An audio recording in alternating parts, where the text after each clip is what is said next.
के देखो, 16 आजमाई 15 आजमाई करा के देखो। अब उलमा ने इस रिवायत को लिखा है और एक से ज्यादा उलमा ने लिखा है, मैं आपके हवाले कर रहा हूँ।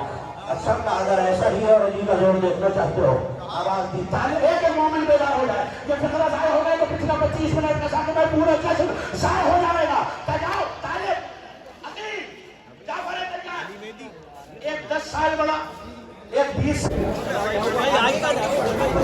الذي جعلنا من المتمسكين بولاية السلطان والأولياء فمن جزار من مرسل ونيسى البرمة الجبيئة من هم نبي در العطاء مثل برج إنما شخصبار العطاء في شراوي أنبياء غربة الوسطى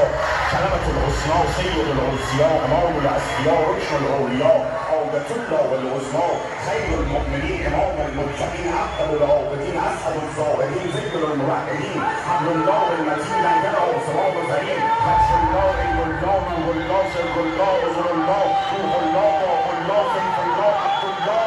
أسد الله والغالب قال شاء من يبنى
بولاية السلطان والأولياء فمن جزار من مرسل ونيسى البرمة الجبيئة من هم نبي در العطاء مثل برج إنما شخصبار العطاء في شراوي أنبياء غربة الوسطى